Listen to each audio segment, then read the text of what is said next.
আউযু বিল্লাহি মিনাশ শাইতানির রাজীম। বিসমিল্লাহির রাহমানির রাহিম। ওয়াল আসরি ইন্নাল ইনসানা লাফি খুসর إلا الذين آمنوا وعملوا الصالحات وتواصوا بالحق وتواصوا بالصبر صدق الله العظيم। কি বলেন, খুব বড় সূরা, কোরআনে কারীমের সর্বকনিষ্ঠ ছোট্ট একটি সূরা। বিপুল সংখ্যক মুফাসসিরিনে কেরাম এই সূরাটিকে মক্কি সূরা হিসেবে তারা গণ্য করেছেন। সূরাটির বৈশিষ্ট্য হচ্ছে কয়েকটি শব্দের মধ্যে আল্লাহ পাক এর অর্থ এবং ব্যাখ্যা এত বেশি, কয়েকটি শব্দের মধ্যে এই সূরাটি আল্লাহ নাজিল করেছেন, কিন্তু এর অর্থ আর ব্যাখ্যা এত বেশি যা দিয়ে একটা বিশাল গ্রন্থ রচনা হতে পারে। আমার তো মনে হয় যে সূরা ওয়াল আসর এটা যেন একটা ঝিনুকের মধ্যে আল্লাহ পাক আটলান্টিক মহাসাগর, প্রশান্ত মহাসাগর, সবগুলি মহাসাগর একটা ঝিনুকের মধ্যে আল্লাহ পুরি দিয়েছেন। মানুষের সাফল্য এবং কল্যাণ, তার ধ্বংস এবং সর্বনাশের পথ কোথায় তা এ কোরআন বলে দিয়েছে। সফলতা কিসে আসবে, ধ্বংস কিসে আসবে, এ কথা আল্লাহ কোরআনে বলে দিয়েছে। আমি আজকে এই সূরা বেছে নিলাম এই কারণে, আমরা চলছি ধ্বংসের দিকে। কোন দিকে যাচ্ছি বলেন না, কোন দিকে? আমার তো মনে হয় হেমিলেনের সেই বংশীবাদক যেন বাঁশি বাজিয়ে চলছে, আর গোটা জাতি তার পেছনে সমুদ্রে ডুবে মরার জন্য অগ্রসর হচ্ছে। বন্ধুগণ, আমি বলতে চাচ্ছি যে আজ আমরা সফলতা এবং ব্যর্থতা কিসে, লাভ আর ক্ষতি কিসে, এটা বুঝতে পারছি না বলেই গোটা জাতির এই দুর্দিনে সূরা ওয়াল আসর এইটাই আমাদের আলোচনা করা উচিত বলে আমি মনে করি। এর মধ্যেই আল্লাহ পাক আমাদের লাভ, আমাদের ক্ষতি, আমাদের সাফল্য, আমাদের ব্যর্থতা এর মানদণ্ড নির্ণয় করে দিতে পারেন কে? কথা বোঝেন নাই? তাহলে বলেন না, কে দিতে পারেন? সেই আল্লাহ রাব্বুল আলামিন, তিনি কোরআনকে দিয়েছেন, এই সূরা তিনি নাজিল করেছেন। ইমাম শাফি রাহমাতুল্লাহ আলাইহি বলেছেন, লোকেরা যদি এই ছোট্ট সূরাটি উপরে চিন্তা ভাবনা করে তাহলে একটা মানুষের জন্য এই সূরাটাই তার হেদায়েতের জন্য যথেষ্ট হয়ে যেতে পারে, আর কিচ্ছু লাগে না। এই ছোট্ট সূরাটি একটা মানুষের সম্পূর্ণ হেদায়েত হওয়ার জন্য যথেষ্ট। আল্লাহ রাব্বুল আলামিন শুরু করছেন এভাবে, ওয়াল আসরি ইন্নাল ইনসানা লাফি খুসর। ওয়াল আসরি, আসরের আগে একটা অ আছে। আরবি গ্রামার অনুযায়ী এই অটা হচ্ছে ওয়াও কাসমিয়া, এটা হচ্ছে শপথ। আল্লাহ কসম করছেন। আপনারা খুব চিন্তা ভাবনা করেন, মাথা ঠান্ডা করে, কান এবং দিল, মন, মগজ সব এদিকে আপনারা গভীর মনোনিবেশ সহকারে যদি শোনেন তাহলে বুঝতে পারবেন আল্লাহ পাক শপথ করতেছেন, কসম করতেছেন। এটা কি সোজা ব্যাপার না বিরাট ব্যাপার? আমরাও তো কসম করি। কখন করি? কথাটাকে নিশ্চিত করার জন্য, দৃঢ়ভাবে বিশ্বাস করার জন্য বলি, আল্লাহর দোহাই, আল্লাহর কসম, এই বলে আমরা আমাদের কথাকে উপস্থাপন করি, অধিকতর বিশ্বাস করার জন্য। আল্লাহ পাক কসম করতেছেন, তবে আল্লাহর কসম আর আমাদের কসম এক না। আমরা কসম করি সবচাইতে যিনি বড়, মহানত্ব, বিরাটত্ব, শ্রেষ্ঠত্বের উপরে ভিত্তি করে আমরা কসম করি, যেহেতু আল্লাহর চাইতে মহান, বড়, শ্রেষ্ঠ আর কেউ নাই। এই জন্যে আল্লাহর চাইতে বড় কেউ নাই বলে আমাদের জীবনের শ্রেষ্ঠ স্লোগান, মুসলমানের জীবনে শ্রেষ্ঠ স্লোগান নারে তাকবীর। আসতে কইলেন কেন?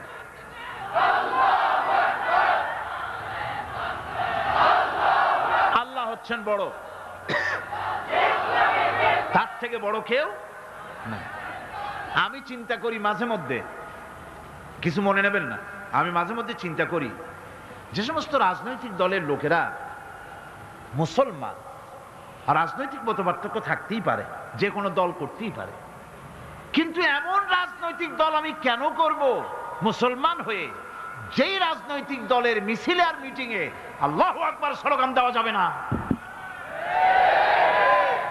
কারণ হচ্ছে আমি যখন দুনিয়া এসেছিলাম, আপনি যখন দুনিয়া এসেছিলেন, আপনার আমার কানে কি শোনানো হয়েছে? কন্ত আজান শোনানো হয়েছে। দুনিয়ায় এসে আমি প্রথম কি শুনেছি? আল্লাহু আকবার, এটাই শুনেছি। আজানের প্রথম শব্দ কি? নামাজের প্রথম শব্দ কি? ইকামতের প্রথম শব্দ কি? জানাজা, জীবনের শেষ নামাজ, এটার প্রথম শব্দ কি? এটা শেষ শব্দ কি? তাহলে এর সিগনিফিকেন্সটা কি? এর অর্থটা হচ্ছে আমার জন্ম থেকে মৃত্যু পর্যন্ত জীবনের সকল ক্ষেত্রে আমাকে বলতে হবে, স্বীকার করতে হবে, মানতে হবে, নিতান্ত গোলামের মতো মানতে হবে আল্লাহু আকবার। আল্লাহর চাইতে শ্রেষ্ঠ কেউ। আমরা কসম করি যেহেতু আল্লাহ বড়, তার বিরাটত্বের উপরে নির্ভর করে আমরা কসম করি, কিন্তু আল্লাহর চাইতে বড় তো কেউ নাই। উনি কসম যখন করবেন, উনি করবেন কিসের কসম? আমাদের কসম আর আল্লাহর কসম এক নয়।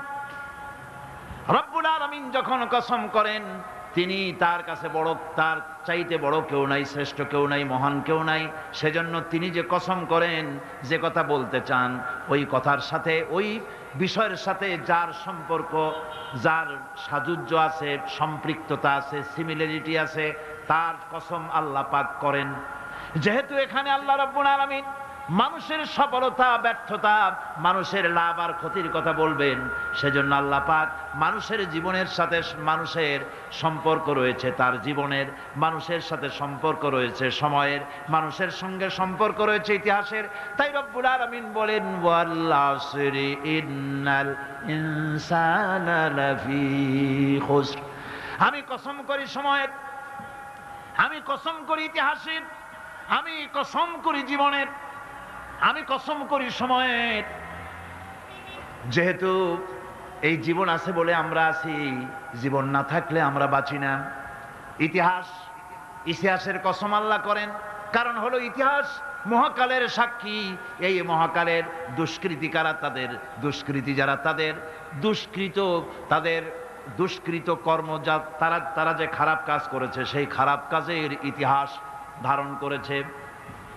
যারা সুকৃতি করেছে, তাদের সুকর্মগুলি ইতিহাস ধারণ করেছে। ইতিহাস হচ্ছে নীরব সাক্ষী। আল্লাহ বলেন, আমি ওই ইতিহাসের সাক্ষী, আমি জীবনের সাক্ষী, আমি সময়ের সাক্ষী। যেহেতু সময় কারো জন্য বসে থাকে না। সময়ের ব্যাপারে হযরত ইবনে কাইয়্যিম রাহমাতুল্লাহ আলাইহি তিনি বলেছেন, মা মাদা ফিদ দুনিয়া আহলামুন ওয়া মা বাকিয়া মিনহা আমানি। মা মাদা ফিদ দুনিয়া আহলামুন, আমি আমার জীবনের যে অংশ ফেলে এসেছি এটা আমার স্বপ্ন। ওয়া মা বাকিয়া মিনহা আমানি, আর যেটা আমার সামনে জীবন বাকি আছে ওটা হচ্ছে আমার আকাঙ্ক্ষা। ওয়াল ওয়াক্তু বাইনাহুমা দায়ুন, আর এর মাঝখান থেকে সময় চলে যাচ্ছে। সময় আমার জন্য বসে নেই, সময় চলে যাচ্ছে। এই পৃথিবীতে আসার পর আমাদের হায়াত তো বাড়ছে না, বরং হায়াত প্রতি মুহূর্তে কি হচ্ছে? লোকেরা বলে হায়াত বাড়ে, হায়াত তো বাড়ে না। হায়াত কি হয়? জন্মের পরের থেকে আমার জন্য রিজার্ভ আছে যতটুকুন, 50 বছর বাঁচবো, 60 বছর বাঁচবো, যতটুকুন হায়াত আমার জন্য নির্ধারিত করা আছে, নির্ধারণ করা আছে, প্রতিদিন একদিন একদিন করে কমে যেতেছে।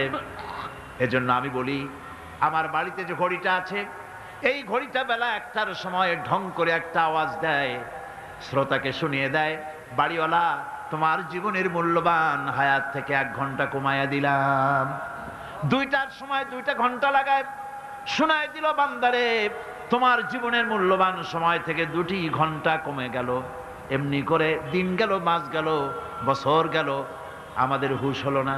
সময় চলে গেল তাস খেলে খেলে, সময় চলে গেল আমাদের খেলাধুলা করে, শয়তানি বদমাশি করে। সময় কতটুকুন পেলাম? কিয়ামতের দিন, বিচারের দিনটা যেটা হবে, আল্লাহ রাব্বুল আলামিন বলেন বিচারের দিনটাই লম্বা হবে 50 আলফা সানা মিম্মা তাউদ্দুন। বিচারের দিনটা লম্বা হবে কত বছর? 50,000 বছর। কত বছর? দুনিয়ায় যেভাবে তুমি হিসাব করো, দুনিয়ার গণনা অনুযায়ী হাসরের বিচারের দিনটা হবে 50,000 বছরের মতো লম্বা। এক কিতাবে দেখেছি, তিনি লিখেছেন হিসাব করে কিয়ামতের ওই দিনটার হিসাবে 50,000 বছর একটা দিন লম্বা। ওই হিসাবে পৃথিবীতে যারা 60 বছর বাঁচলো, সেজন্য আখেরাতে 2 মিনিট দুনিয়ায় বাঁচলো। চিন্তা করেছে? মাত্র 2 মিনিট। 60 বছর যারা হায়াত পেল, 2 মিনিট বাঁচলো। এই 2 মিনিটের জন্য কত হাঙ্গামা, কত মারধর, কত সন্ত্রাস, ক্ষমতার জন্য লড়াই, ফ্যান করেঙ্গে ত্যান করেঙ্গে, লাঠি কে আন্দার মুগুর ভরেঙ্গে, শক্তির ঠেলায় অস্থির। আমার বন্ধুগণ, সময় চলে যাচ্ছে, স্রোতের মতো করে কারোর জন্য সময় অপেক্ষা করতেছে না। আমাদের মৃত্যু প্রতি মুহূর্তে কাছে চলে আসতেছে।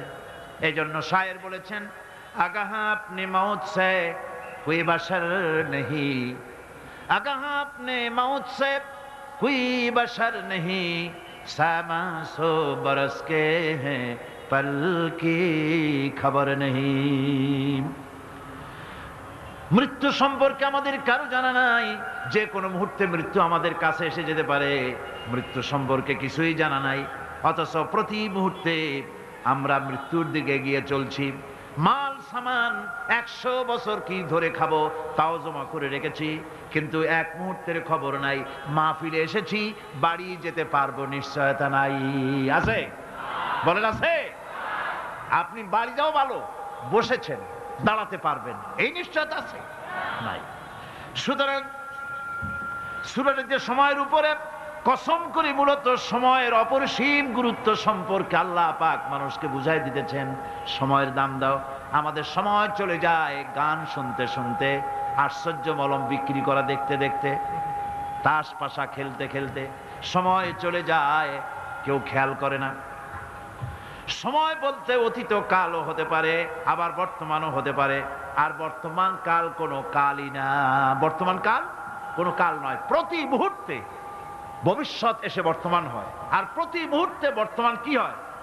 অতীত হয়ে যায়। বর্তমান কাল বলে কোনো কাল নাই। প্রতি মুহূর্তে অতীত হয়ে যাচ্ছে। এই যে আমি মাহফিলে বসছিলাম প্রথম এসে, ওইটা কি এখনো বর্তমান আছে? এই যে বর্তমান কথা বলছি, এটা অতীত হয়ে যাচ্ছে। সুতরাং বর্তমান কাল নাই। আল্লাহ পাক অল আসরের সময়ের কসম করে বলছেন। যদি আমরা চিন্তা ভাবনা করি তাহলে আমরা লক্ষ্য করব আমাদের আসল মূলধন সময়। আসল মূলধন কি? জীবনের আসল মূলধন কি? সময়। ইমাম রাজি রহমতুল্লাহ আলাইহি এই পর্যায়ে এক বুজুর্গের ব্যক্তির কথা তিনি আলোচনা করেছেন। তিনি বলেছেন যে একটা লোক, তিনি সূরা আল আসর এর ব্যাখ্যা তিনি বুঝতেছিলেন না। ব্যাখ্যাটা কি? এই মাথার মধ্যে ঘুরপাক খাচ্ছিল এর ব্যাখ্যা কি? একবার তিনি বাজারে ঢুকলেন, তারপরে তিনি শুনতে পেলেন বাজারের এক প্রান্ত থেকে একজন চিল্লায় বলতেছে, সেই ব্যক্তির উপরে রহম করো যার পুঁজি গলে যায়, সেই ব্যক্তির উপরে রহম করো যার পুঁজি গলে যায়। উনি চিন্তা করলেন পুঁজি এবার গলে কেমনে? উনি দৌড়ে গেলেন, যায় দেখেন যে যে ব্যাটা চিল্লাচ্ছে সে হচ্ছে বরফ বিক্রেতা। কি বিক্রেতা? বরফ, বরফ, আইস। এখন এই বরফ বিক্রেতা সে চিল্লায় বলতেছে, সেই ব্যক্তির পরে রহম করো যার পুঁজি কি গলে যায়। সূর্যের তাপ বাড়তেছে আর বরফ গলে যাচ্ছে। সে বুঝাতে চাচ্ছে যে আমার এই বরফটা জমাট থাকা অবস্থায় তোমরা কেউ কেনো, যেহেতু আমার পুঁজি তো এর মধ্যে আমি ইনভেস্ট করেছি। এটা যদি পানি হয়ে যায় তো পানি তো কেউ কিনবে না, এটা তো যেখানে সেখানে পাওয়া যায়। বরফ পাওয়া যায় না বলেই তো আমি বরফ কিনে আনছি। তোমরা আমার প্রতি দয়া করো, তাড়াতাড়ি করে বরফটা কিনে নিয়ে যাও। ইমাম রাজি রহমতুল্লাহ আলাইহি বলেন, বুজুর্গ ব্যক্তি চিৎকার মেরে বললেন, আল্লাহু আকবার, আমি কিন্তু এই বরফ বিক্রেতার ঘোষণার মধ্য দিয়ে সূরা আল আসরের তাফসীর আমি বুঝে ফেলেছি। তার মানে হলো বরফ বিক্রেতা যেভাবে বলতেছে সেই ব্যক্তির উপরে রহম করো যার পুঁজি গলে যায়, আমারও তো একটা পুঁজি আছে, ওই পুঁজির নাম হায়াত। প্রতি মুহূর্তে আমার পুঁজি তো গলে যেতেছে, আমার পুঁজি তো গলে যায়, প্রতি মুহূর্তে কমে যেতেছে। আহারে, এই পুঁজি যে গলে গেল ধরে রাখতে পারলাম না, এই জন্য কিছুই তো করতে পারি নাই। সূরা আল আসরের ভিতরে মানুষের আয়ুষ্কাল দেওয়া হয়েছে বরফ গলে যাওয়ার মতো দ্রুত, সে আয়ু কমে যাচ্ছে। একে যদি নষ্ট করে ফেলা হয়, ভুল কাজে ব্যয় করা হয়, সেটাই হচ্ছে মানুষের মূল ক্ষতি। মানুষের মূল ক্ষতি। ব্যবসায় ক্ষতিগ্রস্ত হয়েছে, এটা মূল ক্ষতি নয়। স্বাস্থ্য হারাইছে, মূল ক্ষতি নয়। রাজনীতিতে ব্যর্থ হয়েছে, মূল ক্ষতি নয়। জীবনে মন্ত্রিত্ব হারাইছে, মূল ক্ষতি নয়। মূল ক্ষতি প্রতি মুহূর্তে সময় নষ্ট হচ্ছে, এটাই মূল ক্ষতি। ভাইরা, কিয়ামতের দিন জান্নাতীদের কোনো দুঃখ থাকবে না, সকলের দুঃখ থাকবে। জান্নাতীদের কোনো দুঃখ থাকবে নাকি? থাকবে, থাকবে। জান্নাতীদের মনের মধ্যে একটা দুঃখই থাকবে। ভালো করে শুনুন, জান্নাতীদের মনের মধ্যে একটা দুঃখই হবে। তারা মনে মনে চিন্তা করবেন, আফসোস করবেন, আহারে যদি দুনিয়ায় বসে অমুক সময় বাসে বসেছিলাম, আজে বাজে চিন্তা করেছি, বাড়ির ড্রয়িং রুমে একা একা বসে বসে আজে বাজে চিন্তা করেছি, অমুক অমুক সময় খেলাধুলায় কাটাইছি, এই সময়গুলিতে যদি সুবহানাল্লাহ, আলহামদুলিল্লাহ, লা ইলাহা ইল্লাল্লাহ, আল্লাহু আকবার, এই তাসবিহ যদি পড়তাম, জিকির আজগার করতাম, জান্নাতের ভিতরে আরো নিয়ামত লাভ করতে পারতাম। সময়টা তো কাজে লাগাইলাম না। মানুষের সবটা, মুমিনের সব কাজে সওয়াব। ওয়াকুলু লিন্নাসি হুসনা, মানুষের সঙ্গে ভালো ভালো কথা কও, মানুষের সঙ্গে হাসি মুখে কথা কও। একজনের সাথে হাসি মুখে কথা বললেন, আপনার একটা সদকা দেওয়ার মতো সমান সওয়াব আমলনামায় লেখা হয়ে গেল।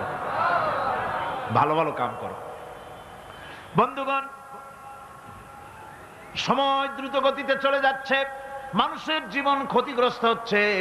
ক্ষতি থেকে বাঁচতে পারবে চারটা গুণ যার মধ্যে আছে, বাকি সব ক্ষতিগ্রস্ত হয়ে যাবে। আমার ভাইয়েরা, এই কথাগুলি বলে আল্লাহ পাক যেন এরকম একটা দৃষ্টান্ত দিলেন। আপনি যদি পরীক্ষার হলে গিয়া দেখেন ছাত্ররা পরীক্ষা দিতেছে, পরীক্ষার জন্য নির্ধারিত সময় কতটুকুন? 3 ঘন্টা। 3 ঘন্টা, 3 ঘন্টা। আপনি গিয়ে দেখলেন কোন একজন পরীক্ষার্থী পরীক্ষা দিতে গিয়ে আর একদিকে তাকায় আছে, আকাশের তারা গুনতেছে, অথবা সে গল্প করতেছে, অথবা পরীক্ষা বাদ দিয়ে আজে বাজে কিছু লিখতেছে। আপনি যেমন তাকে, ওই ছেলেটাকে আনবো না, গাফেল ছেলেটাকে ঘড়ির দিকে তাকায় বলেন, এই ছেলে ওই ঘড়ির দিকে তাকাও, দেখো তোমার সময় কিন্তু চলে যেতেছে, মাত্র 1 ঘন্টা, আর তুমি সময় নষ্ট করতেছো।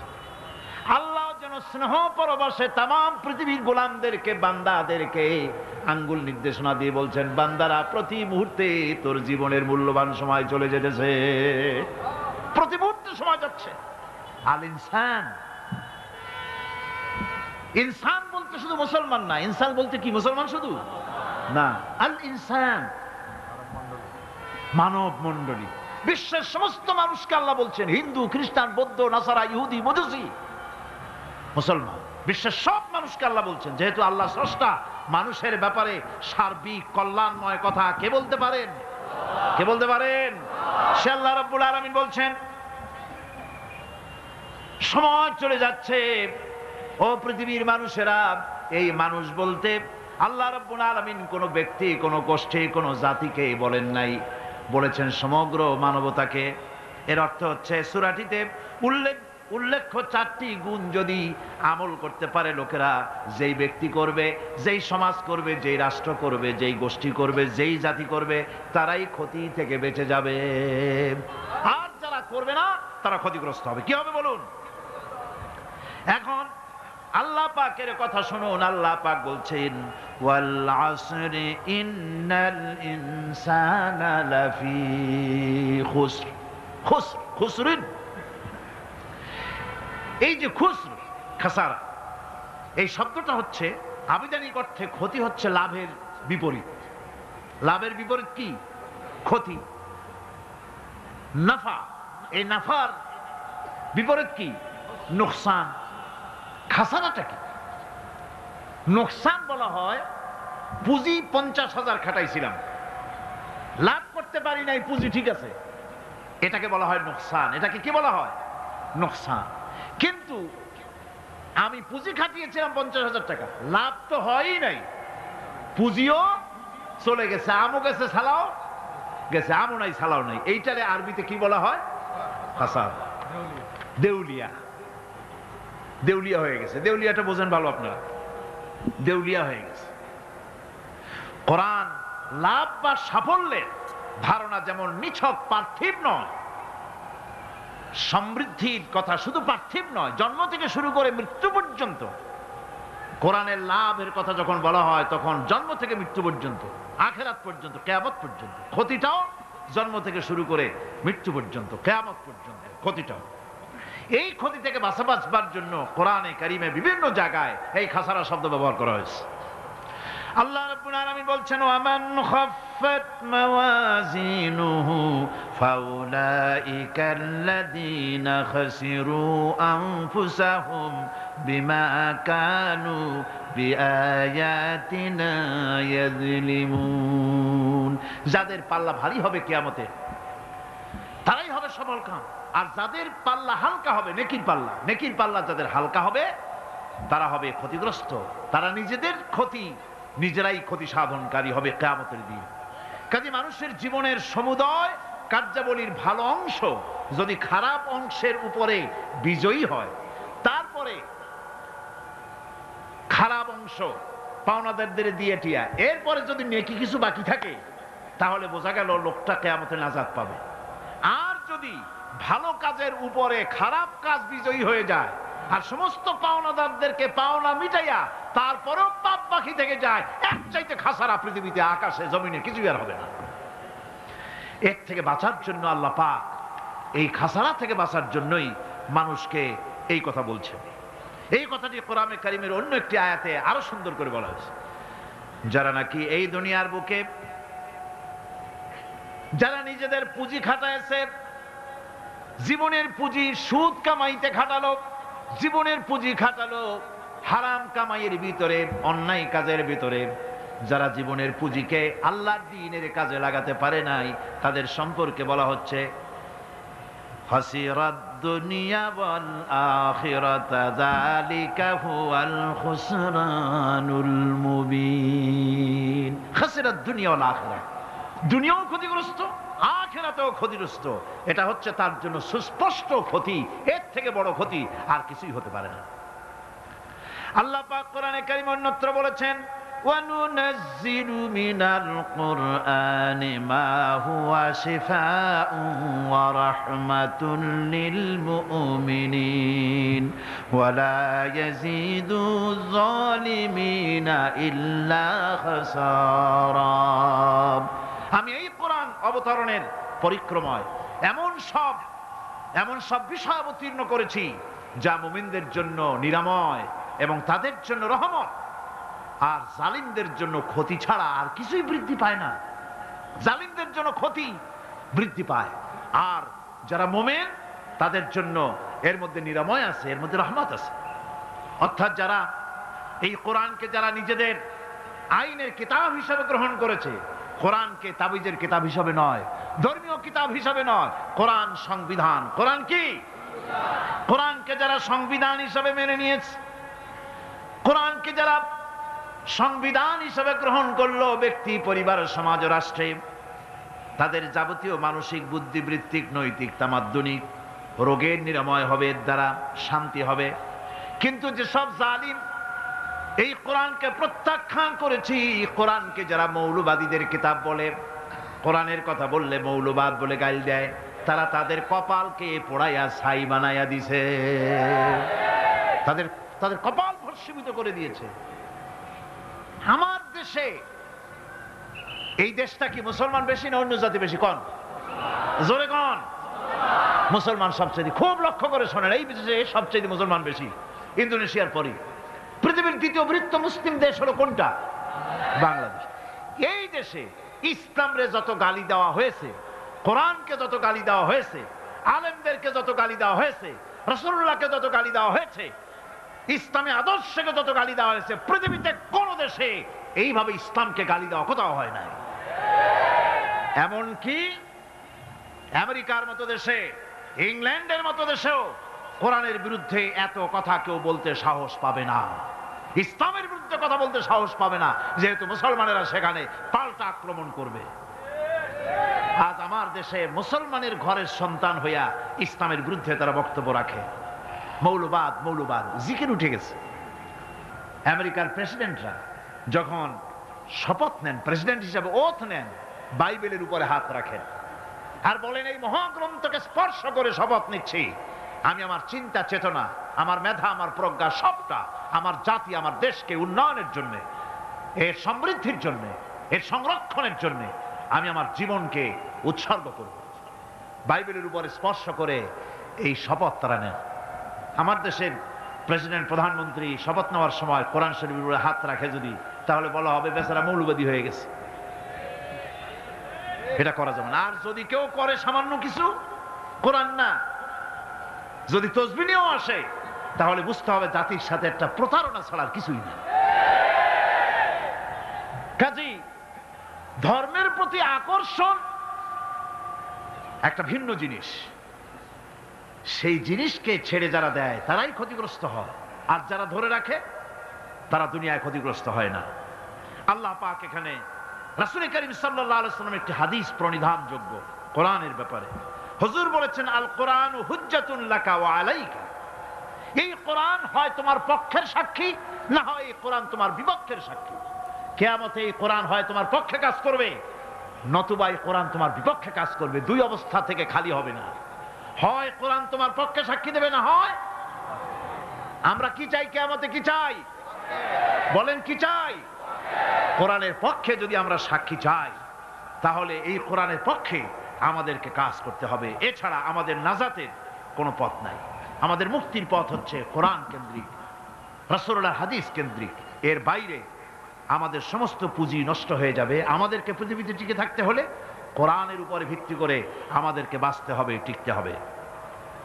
কোরআনে কারিমে আল্লাহ রাব্বুল আলামিন অন্যত্র বলেছেন, কুল ইন্নাল খাসিরিনাল্লাযীনা খাসিরু আনফুসাহুম ওয়া আহলিহিম ইয়াওমাল কিয়ামাহ আলা যালিকা হুয়াল খুসরানুল মুবিন। বলো, প্রকৃত দেউলিয়া তারাই যারা কিয়ামতের দিন নিজেকে, নিজের পরিবার পরিবর্গকে এই ক্ষতির দিকে যারা ঠেলে দেবে। ভালো করে শুনে নাও, এটি হচ্ছে সুস্পষ্ট ক্ষতি, সুস্পষ্ট দেউলিয়াপনা। এই ক্ষতি থেকে বাঁচার জন্য আল্লাহ রাব্বুল আলামিন কোরআনে কারীমের মধ্যে বলেছেন, ওয়াল আসরি ইন্নাল ইনসানা লাফি খুসর। পড়েন সবাই, ওয়াল আসরি ইন্নাল ইনসানা লাফি খুসর। মানুষের, সমগ্র মানুষের জীবন ক্ষতিগ্রস্ত, ব্যর্থ। কে বলতেছেন? গা শিউরে ওঠার কথা না? গা শিউরে ওঠে। আল্লাহ বলতেছেন ক্ষতিগ্রস্ত, ব্যর্থ। আপনি যতই মনে করেন আপনার মিল আছে, কল আছে, কারখানা আছে, মন্ত্রী, টাকা পয়সা আছে, প্রেসিডেন্ট হয়েছেন, প্রধানমন্ত্রী হয়েছেন, আপনার জীবন সফল হয়েছে, আল্লাহ বলেন না, জীবন ব্যর্থ, জীবন বিফল, জীবন ক্ষতিগ্রস্ত। তাম পৃথিবীর সমস্ত মানুষ ক্ষতিগ্রস্ত, ব্যর্থ। 4টা কাজ করলে সফল হবে। কয়টা কাজ? জোরে বলেন, কয়টা কাজ? ইল্লাল্লাযীনা আমানু ওয়া আমিলুস সালিহাতি ওয়া তাওয়াসাউ বিল হাক্কি ওয়া তাওয়াসাউ বিস সাবর। 4টা কাজ করলে জীবন হবে সফল। এই ব্যর্থতা থেকে, এই ক্ষতি থেকে যদি বাঁচতে চাই কিনা? কারা কারা চাই? দেখাই তো হাত। কারা কারা চাই? ক্ষতির হাত থেকে বাঁচতে চাই কারা? আলহামদুলিল্লাহ, হাত নামান। ক্ষতির হাত থেকে যারা বাঁচতে চান, আল্লাহ রাব্বুল আলামিন তাদের জন্য ফর্মুলা পেশ করেছেন, ইল্লাল্লাযীনা আমানু ওয়া আমিলুস সালিহাতি ওয়া তাওয়াসাউ বিল হাক্কি ওয়া তাওয়াসাউ বিস সাবর। আল্লাহ পাক বলেন 4টি কাজ করলে জীবন সফল হয়ে যাবে। কয়টা কাজ? 4টা কাজ করলে জীবনটা সফল হয়ে যাবে। 1 নম্বরে ঈমান। 1 নম্বরে কি? ঈমান। এটাই হচ্ছে ফাউন্ডেশন। ক্ষতি থেকে বাঁচার জন্য প্রথম যে গুণটি, সেটির নাম হচ্ছে ঈমান। ইসলামে ঈমানের স্থান সর্বপ্রথম, তারপরে হচ্ছে ইসলাম। ঈমান আগে, তারপরে কি? ইসলাম। ইসলাম হচ্ছে বীজ, ঈমান হচ্ছে বীজ, আর ইসলাম হচ্ছে চারা, গাছ। এটা হচ্ছে ভিত্তি। এই ভিত্তিকে সর্বপ্রথম মজবুত করতে হবে, ঈমানের ভিত্তি। ঈমানের ভিত্তি দুনিয়ায় ঈমানের আহ্বান জানাবার জন্যই আল্লাহ রাব্বুল আলামিন সমস্ত নবী এবং রাসূলদেরকে পৃথিবীতে পাঠিয়েছেন ঈমানের আহ্বানের জন্য। দুনিয়ার সমস্ত নবীদের দাওয়াত ছিল ঈমানের দাওয়াত। কিসের দাওয়াত? এই ঈমানের দাবিটা আসছে, দাওয়াতটা এসেছে আল্লাহর কাছ থেকে। কার কাছ থেকে? দেখুন, পৃথিবীর ভিতরে কোন নবীদের কথার সাথে আরেকজন নবীর কথার কোনো বৈপরীত্য হয় নাই। সমস্ত নবীদের কথা একরকম ছিল। কয় রকম? একজন নবীর সঙ্গে তার বক্তব্যের সাথে আরেকজন নবীর বক্তব্যের কোনো গুণগত মৌলিক কোনো পার্থক্য ঘটে নাই, অসঙ্গতি হয় নাই। কারণ নবীরা আম্বিয়া আলাইহিমুস সালাম নিজেরা বানিয়ে কথা রচনা করে তারা মানুষের সামনে পেশ করে নাই। সমস্ত নবীদের কাছে যত দাওয়াত এসেছে একটা অফিস থেকে এসেছে। সে অফিসটা হচ্ছে কার? আল্লাহ রাব্বুল আলামিনের। তাই দুনিয়ার সমস্ত পয়গম্বরদের দাওয়াত ছিল না ইলাহা ইল্লাল্লাহ, লা ইলাহা ইল্লাল্লাহ, লা ইলাহা,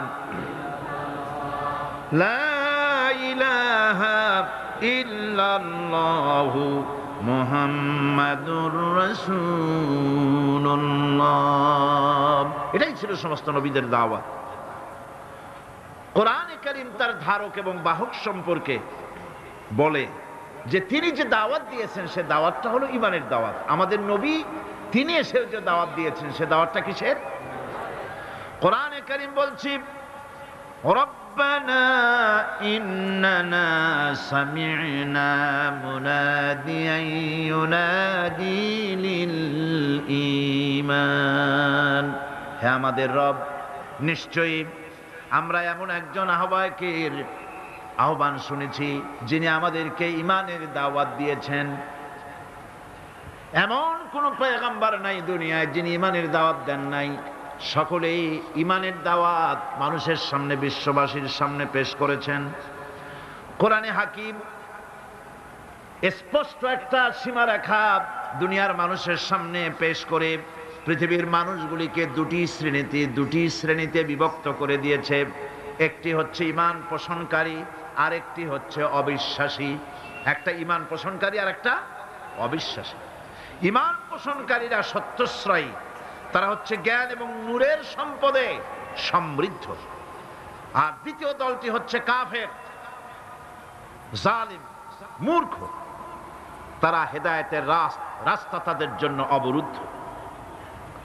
কোরআনে কারীম এই দুইটি দল সম্পর্কে উল্লেখ করতেছেন, মাসালুল ফারিকাইনি কাল আ'মা ওয়াল আসাম্মি ওয়াল বাসীরি ওয়াস সামিঈ হাল ইয়াস্তাবিয়ানি মাসালান আফালা।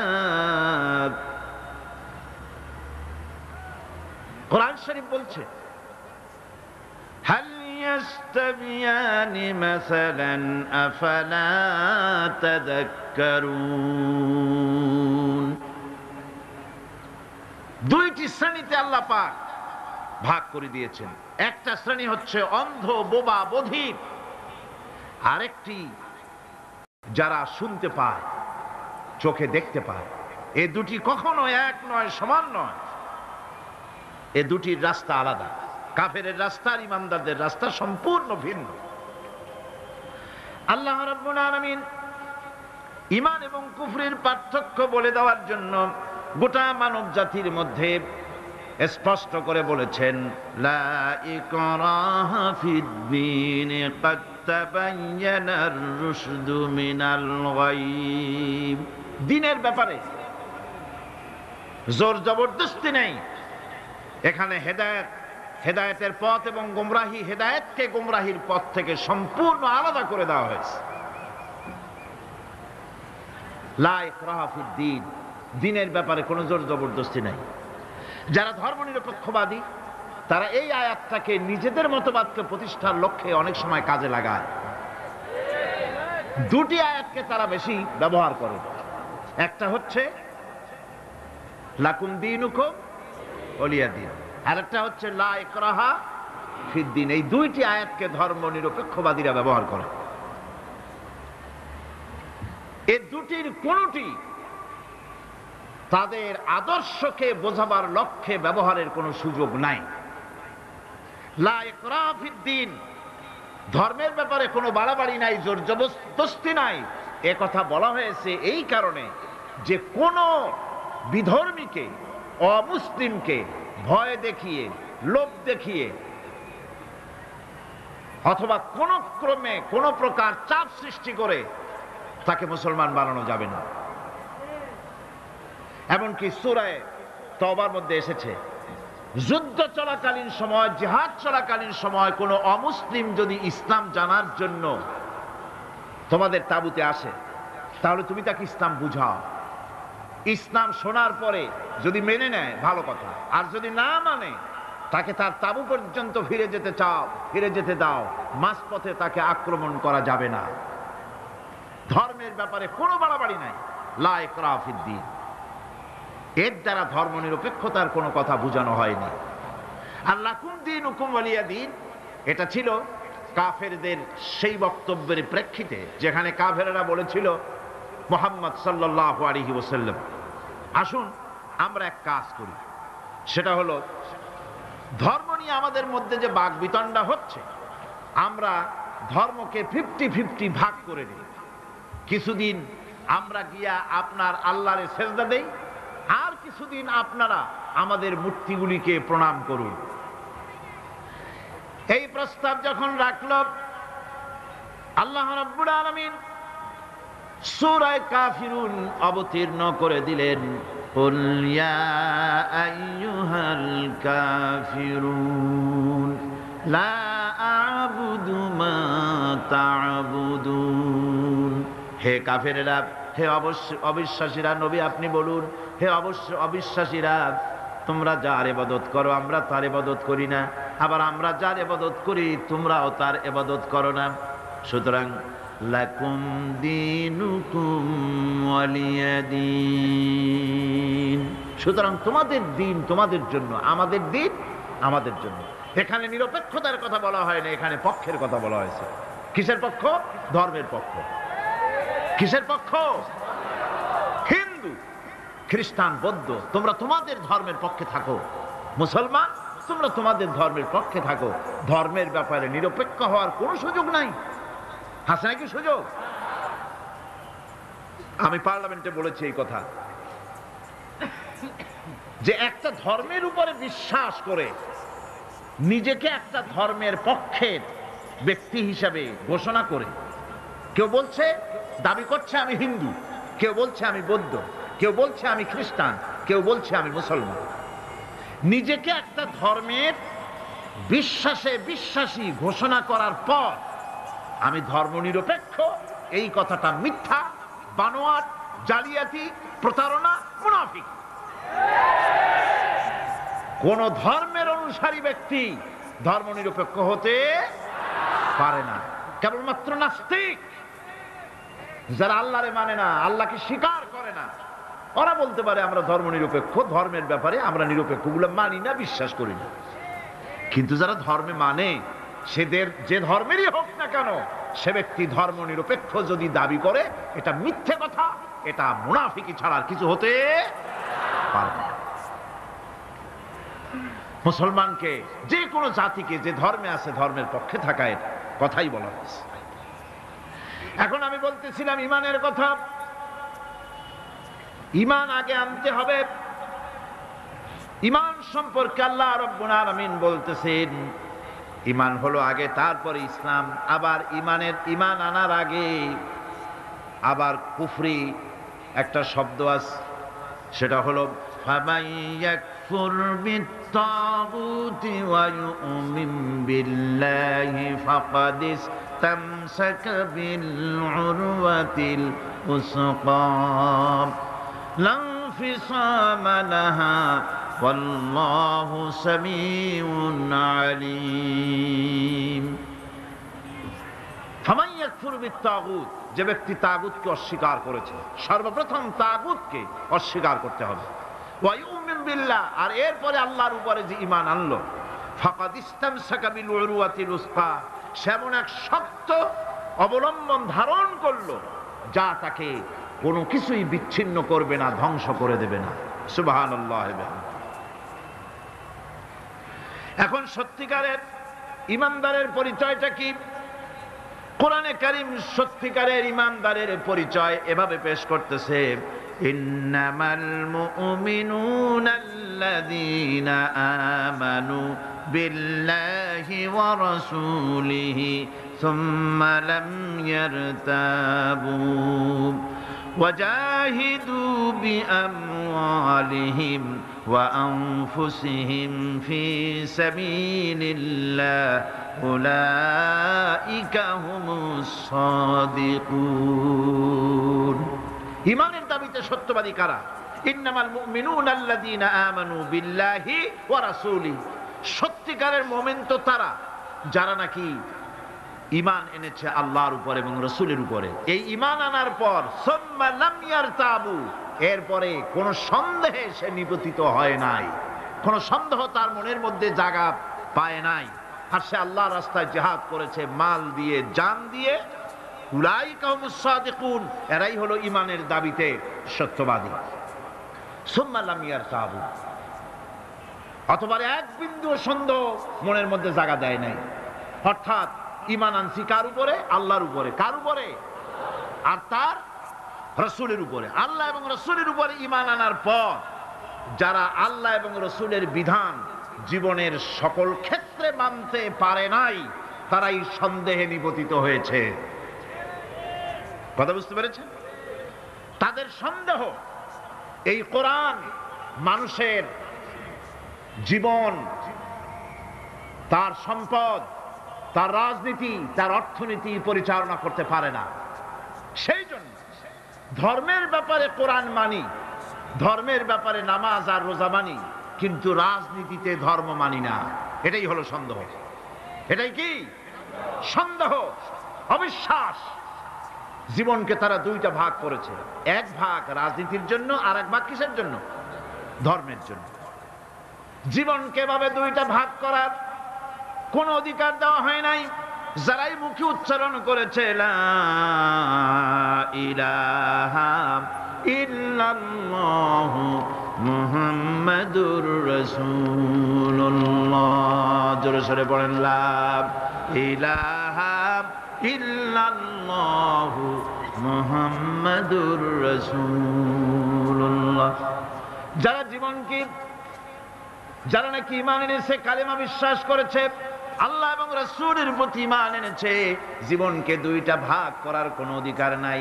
যার কথা মতো নামাজ পড়ব, তার কথা মতোই রাজনীতি করব। যার কথা মতো হজ করব, যাকাত দিব, তার কথা মতো পার্লামেন্ট চালাবো। যার কথা মতো হজ করব, যাকাত দিব, সেজদা দিব, তার কথা মতোই বঙ্গভবন আর সেক্রেটারিয়েট চালাবো। যাকে মানি, যে আল্লাহরে সেজদা করি সারা জীবন, যে রাসূলকে মানি আমার নেতা হিসাবে, রাসূল হিসাবে, সে আল্লাহ এবং রাসূলের হুকুম অনুযায়ী আমার কোর্ট কাছারি, আদালত, শিক্ষাঙ্গন চালাবো। এটা যদি চালাই তবে আমি মুমিন, আর যদি না চালাই, সন্দেহে যদি নিপতিত হয়ে যায় যে কোরআন থাকবে মসজিদে, আমার পার্লামেন্টে কোরআন ঢুকতে পারবে না। কোরআন পার্লামেন্ট শুরু হওয়ার সময় একবার তেলাওয়াত হবে, কিন্তু তা আমল করা হবে না। অনুষ্ঠানগুলি শুরু হবে কোরআন দিয়ে, কিন্তু তা আমল করা হবে না। কোরআন তেলাওয়াত করে ব্যবসা প্রতিষ্ঠান উদ্বোধন করা হচ্ছে, কিন্তু সুদের টাকা দিয়ে ব্যবসা প্রতিষ্ঠান বানানো হলো। বিবাহ পড়ানো হচ্ছে কোরআনের আয়াত দিয়ে, কিন্তু যৌতুক গ্রহণ করা হারাম, সেই যৌতুক দিয়ে বিয়ে উদ্বোধন করা হলো। এমনি সকল ক্ষেত্রে নাফরমানি করে যে ঈমানের দাবি করলো, এই ঈমান ঈমান নয়, এর নাম মুনাফিকি। এখন এই কথাটা মনে রাখতে হবে যে ঈমান এমন এক বিষয় যা আবার মৌখিক দাবি করলেই হয় না। কেউ যদি পড়ে লা ইলাহা ইল্লাল্লাহ, মুসলমান কি হয়ে গেল? বলেন আপনি, ফতোয়া দেন হয়ে গেল? खिरद ने गर कह भी दिया ला इलाहा इल्लल्लाह तो क्या हासिल, दिलो निगाह मुसलमान नहीं तो कुछ भी नहीं। खिरद ने गर कह भी दिया ला इलाहा इल्लल्लाह, মুখে আসলো আর স্বতঃস্ফূর্তভাবে বলে ফেললো লা ইলাহা ইল্লাল্লাহ, তো क्या হাসিল, এতে কিছু এর দ্বারা কোনো উপকার হলো না। দিল নিগাহ মুসলমান হি তো কুছ ভি নেহি, অর্থাৎ তার মন তার মস্তিষ্ক লা ইলাহাকে বিশ্বাস করলো না, আমল করলো না, এই কালেমা পড়ার কোনো দাম নাই। এবার আল্লাহর ভাষায় শুনুন, আল্লাহ রাব্বুল আলামিন বলেন وَمِنَ النَّاسِ مَن يَقُولُ آمَنَّا بِاللَّهِ وَبِالْيَوْمِ الْآخِرِ وَمَا هُمْ بِمُؤْمِنِينَ। আল্লাহ রাব্বুল আলামিন বলছেন, লোকেদের মধ্যে এমন অনেক লোক আছে যারা মুখে বলে আল্লাহর উপর ঈমান এনেছি, পরকালকে বিশ্বাস করেছি। আল্লাহ বলেন ওমা হুম বিমুমিনিন, এরা মুমিন না। আল্লাহ কি বলছেন খুব লক্ষ্য করেন। একদিকে মুসলমান হইতে হলে বিশ্বাস করতে হবে কি আল্লাহর পরকাল, রাসূলের উপর ঈমান, এগুলি করতে হবে। একটা লোক ঘোষণা করলো যে আমি আল্লাহ এবং পরকালকে বিশ্বাস করি, এরপরে আল্লাহ পাক বলছেন ওমা হুম বিমুমিনিন, এরা মুমিন না, কারণ এই কথাগুলি তার মুখের মনের কথা না। সে ব্যক্তি, এরকম ব্যক্তি এ মাহফিলও থাকতে পারে, যদি থাকে আল্লাহ রাব্বুল আলামিন তাকে হেদায়েত নসিব করে দিন, আমরা বলি আমিন। সে লোকটিকে আমি আলোচনা করলে আপনি নিজেই বুঝতে পারবেন, যা ভুল তার কাছে ধরা পড়বে। আয়নার সামনে দাঁড়ালে পরে আয়না সব বলে দেয়, ঠিক কি না?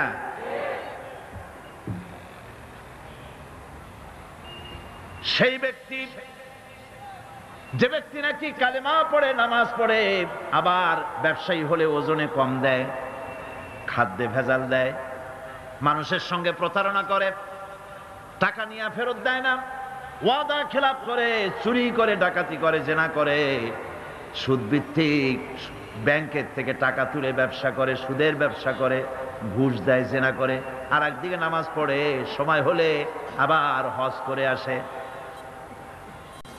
এই ধরনের মানুষগুলি ইহরামের কাপড় পরে হজের নিয়ত করে জিদ্দায় পা রেখে যখন বলে লাব্বাইক আল্লাহুম্মা লাব্বাইক লাব্বাইক লা শারীকা লাক লাব্বাইক ইন্নাল হামদা ওয়ান নি'মাতা লাক ওয়াল মুলক লা শারীকা লাক লাব্বাইক আল্লাহুম্মা লাব্বাইক, আয় আল্লাহ প্রভু হাজির, প্রভু আমি হাজির, হে আমার রব তোমার গোলাম হাজির। বান্দা বলে আয় আল্লাহ গোলাম হাজির, গায়েব থেকে আওয়াজ আসে, আল্লাহর পক্ষ থেকে বলা হয় লা লাব্বাইকা ওয়ালা সাদাইক। বান্দা বলছে আমি উপস্থিত মাবুদ, আর মাবুদ বলছে আমি তোমার উপস্থিতিকে গ্রহণ করলাম না। তুই বলছো হাজির, আমি বলছি তুমি অনুপস্থিত, তোমার উপস্থিতি আমি গ্রহণ করলাম না।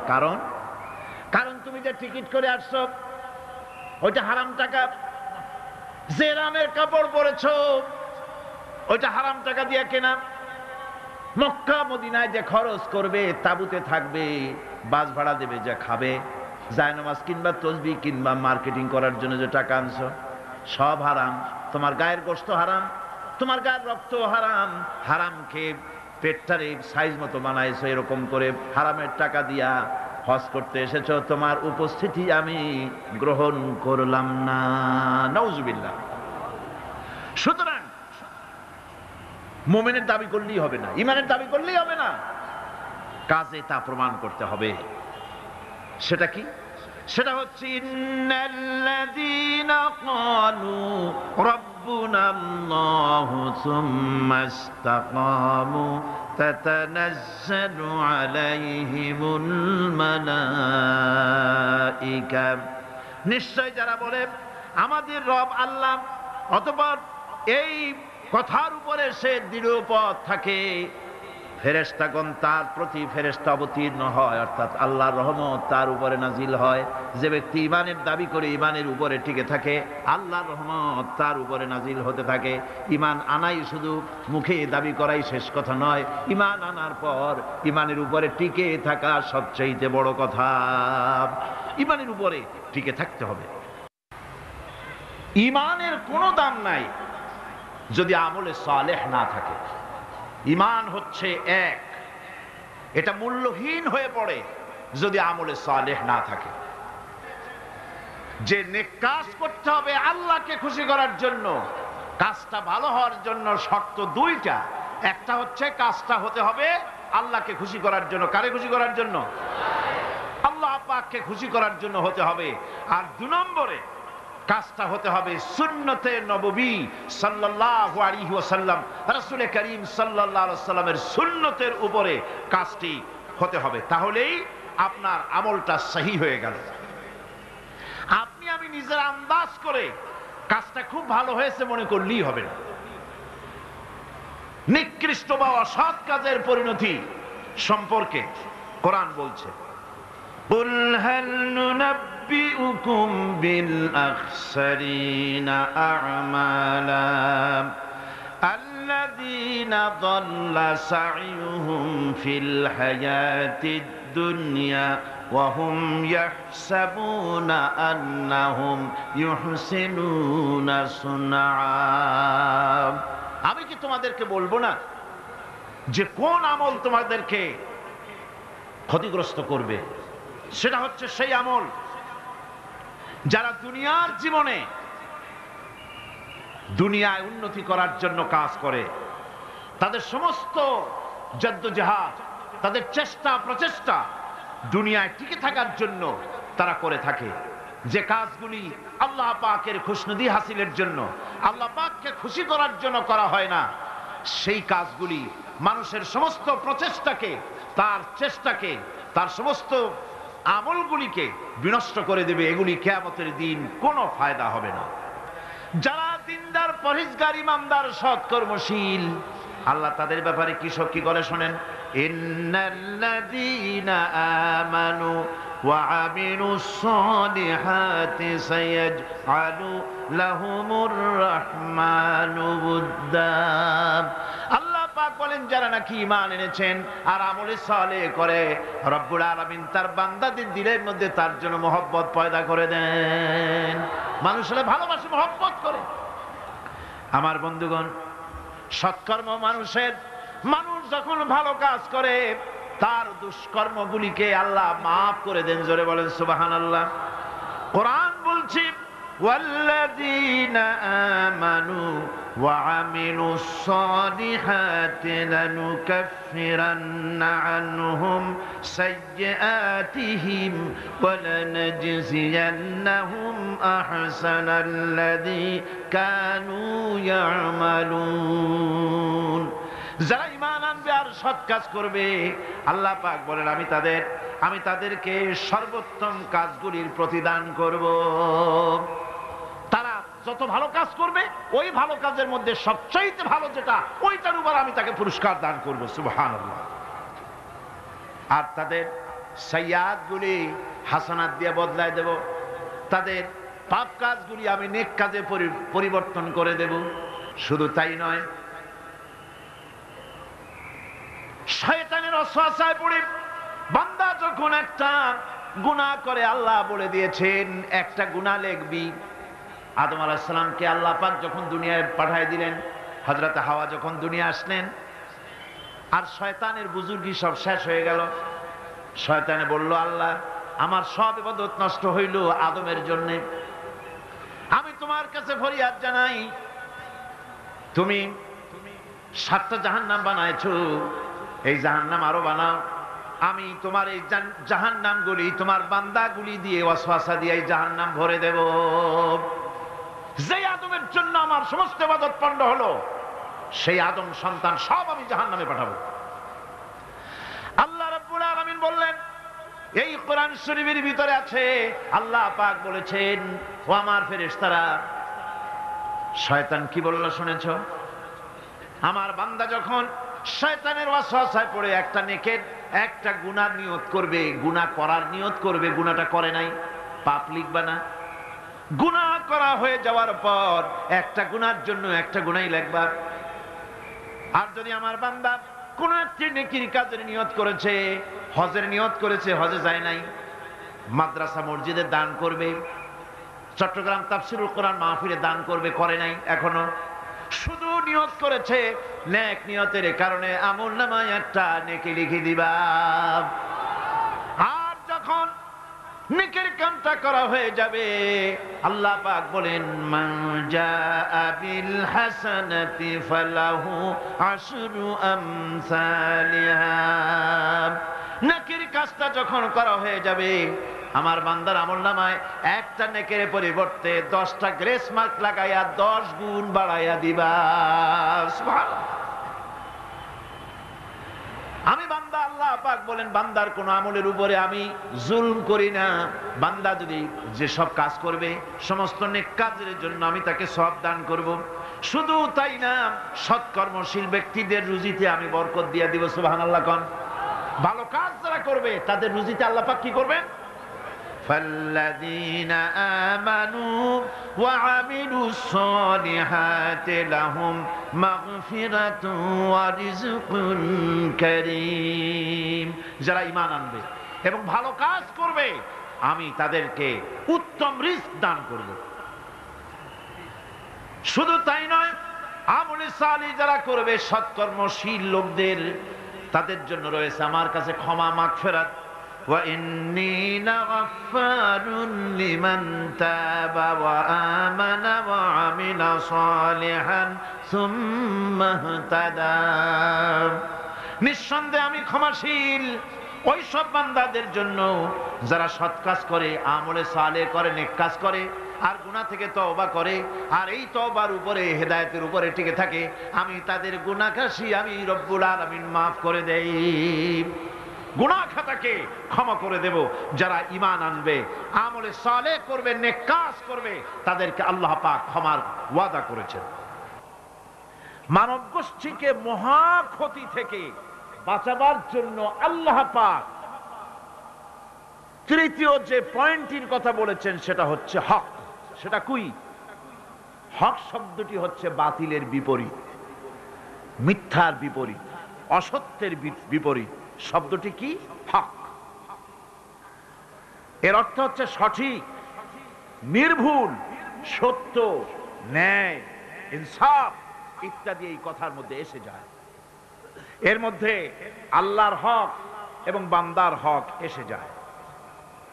হকের দাওয়াত অর্থ হচ্ছে ঈমানদারদের সমাজ এরকম হবে না যে বাতিল মাথা উঁচু করে দাঁড়াবে আর হকপন্থীরা মাথা নিচু করে তারপরে চলবে, নাহকের বিরুদ্ধে কথা বলবে না, চুপ করে থাকবে। এটা ঈমানদার যে সমাজে বাস করে সেই সমাজের চিত্র এরকম হতে পারে না। লূত আলাইহিস সালামের জামানায় যখন জমিনটাকে উল্টে দেওয়ার জন্য অর্ডার হলো, তখন ফেরেশতা বলছিল, আয় আল্লাহ, এই জমিনে তো একটা লোক আছে যে 30 বছর পর্যন্ত তোমার ইবাদত করেছে, সেই লোকটারে তো সরাবার ব্যাপারে তুমি কিছু বললা না। আল্লাহ রাব্বুল আলামিন বললেন, জমিনটা উল্টায়া ওর মাথায় আগে রাখো, রে শুদ্ধা জমিনটারে উল্টায় দাও। কারণ গোটা জাতি যখন আমার সঙ্গে নাফরমানি করছে, আমার নবীর সঙ্গে নাফরমানি করতেছে, তখন এরা কথা বলে নাই। এই লোক নিজের ইবাদত নিয়ে ব্যস্ত ছিল, নিজেকে জাহান্নাম থেকে বাঁচাবার চেষ্টা করেছে। গোটা জাতি জাহান্নামে যায় সেজন্য ভুরুক্ষেপ করে নাই। হক কথা বলতেই হবে। হক যে বলবে না, হক থেকে যে চুপ থাকবে, সে হচ্ছে শয়তানুন আখরাস, বোবা শয়তান। রাসূলুল্লাহ হাদিসে বলেছেন, হক থেকে যে চুপ থাকে সেটা কি শয়তান? বোবা শয়তান। এখন আপনাকে বিপদ মুসিবত থেকে বাঁচার জন্য হকের দাওয়াত দিতে হবে, তা না হলে আল্লাহ পাক ক্ষমা করবেন না। না হক যখন সমাজে চলতে থাকে, হকের আওয়াজকে একজনকে হলেও হকের আওয়াজ বুলন্দ করতে হবে। কোরআনে কারিমে রব্বুল আলামিন বলেন, واتقوا فتنة لا تصيبن الذين ظلموا منكم خاصة। সতর্ক থাকো, বেঁচে থাকো ওই সব বিপদ থেকে, মুসিবত থেকে, যেই বিপদ শুধুমাত্র বিপদের কারণ যারা ওদের জন্যই নাজিল হবে না, বরং যারা সহ্য করে তাদের উপরও বিপদ আসবে। যারা বিপদের কারণ, গুনাহের কারণ, শুধু ওরাই ধ্বংস হবে না, যারা সহ্য করবে তাদেরকেও আযাবের মধ্যে নিপতিত হতে হবে। একটা দৃষ্টান্ত দিলে বুঝবেন। আপনার বাড়ির সামনে ড্রেনের ভিতরে বিড়াল মরে পড়েছে, কুকুর মরে পড়েছে, আপনি নাকে রুমাল দিয়ে যান, বাড়িওয়ালা ভালাইতেছে না, আপনিও ভালাবার চেষ্টা করতেছেন না। এখন এইটা পচে গলে দুর্গন্ধ হয়ে পরিবেশ নষ্ট করে দেবে। তখন এই মরা কুকুরটার দুর্গন্ধে শুধু বাড়িওয়ালাই অসুস্থ হবে না আশেপাশের লোকেরা অসুস্থ হবে? বলেন আপনারা, সবাই অসুস্থ হয়ে পড়বে। সুতরাং বাড়িওয়ালা যদি না ফালায়, আপনার দায়িত্বে আপনাকে ফেলতে হবে। অন্যায় যেখানে উঠবে সেখানেই তাকে নির্মূল করতে হবে। এটা হলো উম্মতে মুহাম্মাদীর দায়িত্ব। আল্লাহ পাক এর জন্য বলেছেন, ওয়ালতাকুম মিনকুম উম্মাতুন ইয়াদউনা ইলাল খায়র ইয়া'মুরুনা বিল মা'রুফ وينهون عن المنكر وأولئك هم المفلحون। তোমাদের মধ্যে এমন কিছু লোক থাকা দরকার যারা মানুষকে কল্যাণের দিকে ডাকবে এবং অকল্যাণ থেকে মানুষকে ফিরাবে, কল্যাণের দিকে ডাকবে, হকের দিকে ডাকবে, নেক কাজের দিকে ডাকবে, মানুষকে ভালো কাজের দিকে ডাকবে। এরকম কিছু লোক তোমাদের মধ্যে হয়ে যাওয়া উচিত, তৈরি হওয়া উচিত, যারা হকের দাওয়াত নিয়ে তারা সমাজে বেরোবে। কারণ মুসলমানেরা হলো আমাদের সম্পর্কে আল্লাহ পাক বলেছেন, কুনতুম খায়রা উম্মাতিন উখরিজাত লিন-নাসি তা'মুরুনা বিল মা'রুফি ওয়া তানহাউনা আনিল মুনকার। তোমরা হচ্ছে শ্রেষ্ঠ জাতি। আমরা কি জাতি? আমরা যে শ্রেষ্ঠ জাতি সে কথা বলার মতো হিম্মত এখন আমাদের আর নাই, যার জন্য আপনারা আওয়াজ দিলেন যা শোনাই গেল। মুসলমানেরা কি জাতি? খায়রে উমাম, ইমামে আকওয়াম। পৃথিবীর ভিতরে সমস্ত জাতি সমূহের ভেতরে শ্রেষ্ঠ জাতি কারা? আরো জোরে বলুন। একথা কে বলেছেন? আল্লাহ পাক বলেছেন, তোমরা শ্রেষ্ঠ জাতি। তোমাদের দায়িত্ব হচ্ছে তা'মুরুনা বিল মা'রুফ ওয়া তানহাউনা আনিল মুনকার। তোমাদের দায়িত্ব হচ্ছে ভালো কাজের আদেশ করবে, অন্যায় কাজ থেকে মানুষদেরকে ফিরাবে। এটা হচ্ছে তোমাদের দায়িত্ব। এই দায়িত্ব যদি আমরা পালন করতাম তাহলে আমাদের সমাজের ভেতরে এই অন্যায় অসত্য টিকে থাকতে পারতো না। আমরা মানুষকে ভালো কাজের আদেশ দেই না। ভালো কাজের আদেশ দিতে হলে ক্ষমতায় থাকতে হয়। আদেশ আর অনুরোধ এই দুটো কি এক জিনিস? আদেশ আর অনুরোধ দুটো কি এক জিনিস? আদেশ দিতে গেলে আদেশের জায়গায় পৌঁছাতে হয়। আদেশের জায়গায় না গিয়ে কাউকে হুকুম দেওয়া যায় না, অনুরোধ জানাতে হয়। গভর্নমেন্টের কাছে বিনীতভাবে অনুরোধ জানাই, সিনেমার অশ্লীলতার জ্বালায় টিকতে পারি না, রমজান মুবারক এসেছে, এই অশ্লীল সিনেমার ছবি নামায় ফেলা হোক, বিনীতভাবে অনুরোধ জানাই। এটা হলো অনুরোধ। আর আল্লাহ বলছেন ইসলামের ব্যাপারটা অনুরোধের ব্যাপার নয়, এটা হচ্ছে আদেশের ব্যাপার। ক্ষমতায় এমন লোক পাঠাতে হবে যে রমজান মাস এলে পরে অর্ডার দেবে, সিনেমার সমস্ত ছবি আর গান বন্ধ করে দাও। হোটেলের কোনো দরজা খোলা থাকতে পারবে না, কোন খাবারের দোকান মুসলমানদের খোলা থাকতে পারবে না। এটা হচ্ছে অর্ডারের কাজ। তা'মুরুনা বিল মা'রুফ, আমর, হুকুম, অর্ডার। অনুরোধ করে হয় না, এটা আদেশ দেওয়ার মাকামে যেতে হয়। সেই আদেশের মাকামে আমরা কি যেতে পেরেছি? পারিনি। আমাদের অবস্থা হচ্ছে মোল্লার দৌড় মসজিদ পর্যন্ত। এই কথাটা যে কে শুনাইছে আল্লাহই জানে। मुल्ला को जो मिला है मस्जिद में सजदे की इजाजत, मुल्ला को जो मिला है मस्जिद में सजदे की इजाजत, नालायक समझते हैं यही इस्लाम की आजाद। মৌলভী সাহেব মসজিদের ইমামতি পাইছেন আর মনে করেছেন যে আমি ইসলামের স্বাধীনতা পেয়ে গিয়েছি।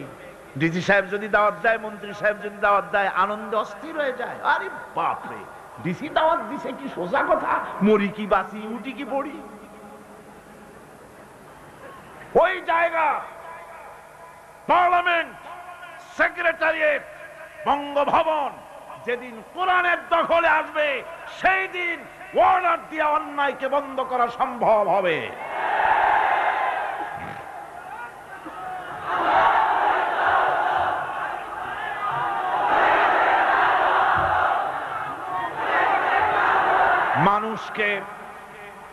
মানুষকে হকের দাওয়াত দিতে হবে।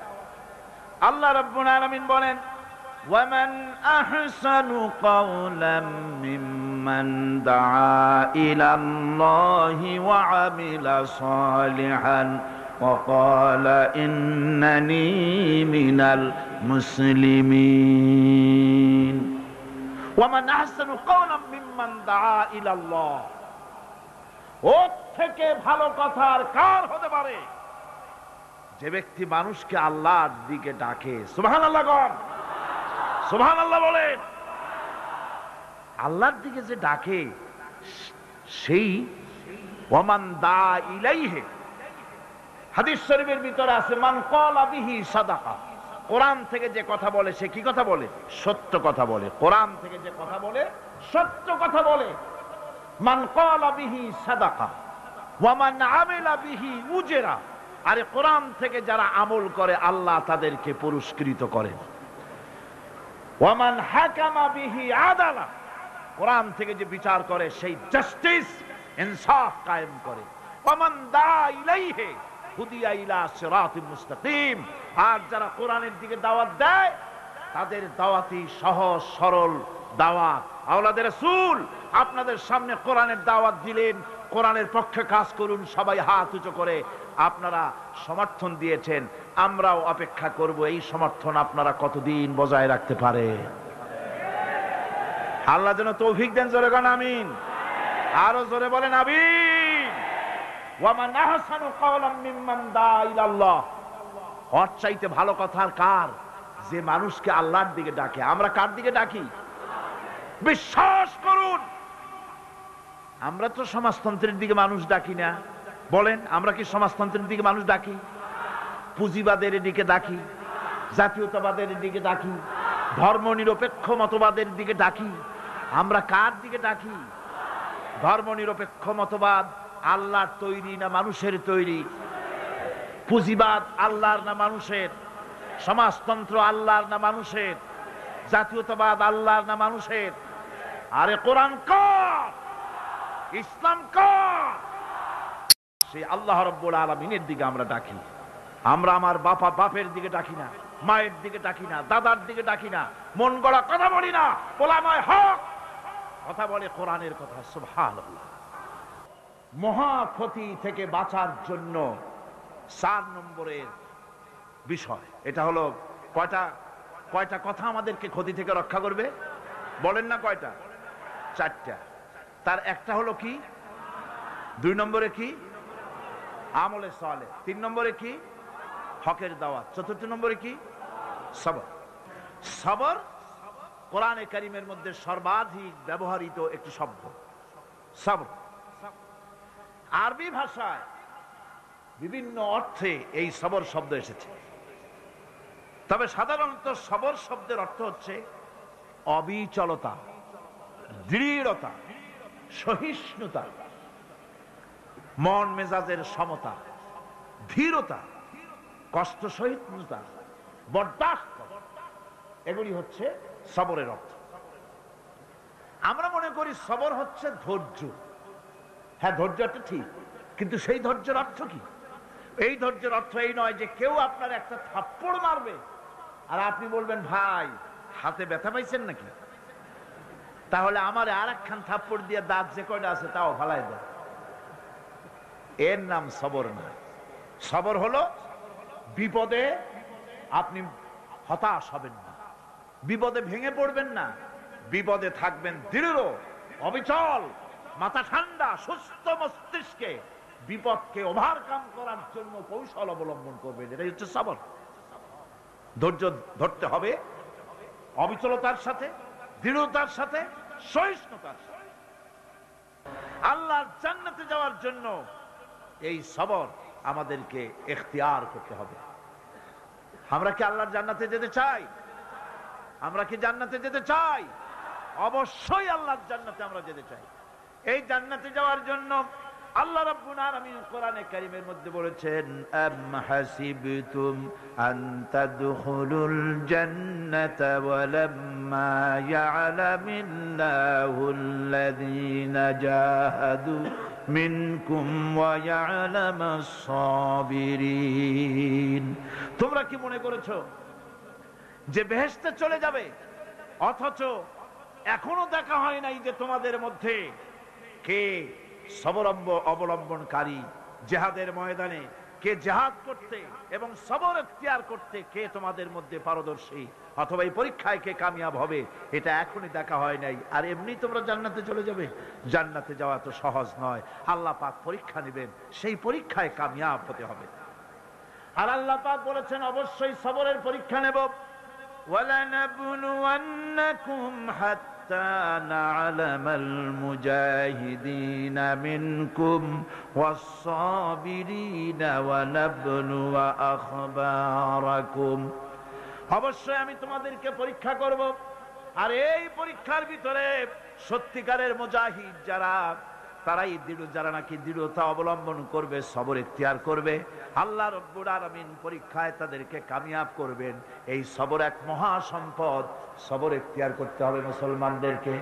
জান্নাতের ভিতরেও আল্লাহ পাক যারা সবর করবে তাদের জন্য বিরাট নিয়ামত আল্লাহ পাক জান্নাতে দান করবেন। জান্নাতে যাওয়ার জন্য সবর একটা মহাগুণ। এই গুণ মুসলমানদের ভিতরে থাকতে হবে। যখন বিপদ আসে, মুসিবত আসে, রব্বুল আলামিন বলেন বিপদ যখন আসে, মুসিবত যখন আসবে, বান্দা যারা মুমিন তারা পড়ে ইন্না লিল্লাহি ওয়া ইন্না ইলাইহি রাজিউন। নিশ্চয়ই আমরা আল্লাহর জন্য এবং আমাদের সকলকেই আল্লাহর কাছে ফিরে যেতে হবে। এই কথাটা মুমিনদেরকে বলতে হবে। পড় গিয়া জিস পর নজর बंदा को मौला कर दिया, पड़ गया जिस पर नजर बंदा को मौला कर दिया, आ गया जिस दाम में जोश कतरा को दरिया कर दिया। আল্লাহ রাব্বুল আলামিনের রহমতের নজর যদি কোনো গোলামের প্রতি পড়ে যায়, গোলামটা বাদশাহে পরিণত হয়ে যায়। আল্লাহর রহমতের নজর যদি এক ফোঁটা পানির উপরে পড়ে যায়, পানি ফোঁটা আটলান্টিক মহাসাগরে পরিণত হয়ে যায়। সে আল্লাহ রাব্বুল আলামিনের উপরে ঈমান এনে সৎ কাজ করে হকের দাওয়াত দিয়া সবর ইখতিয়ার করলে পরে আল্লাহ পাক তাদেরকে জান্নাত দান করবেন। জান্নাতের সুউচ্চ মাকাম আল্লাহ পাক দান করে দিবেন।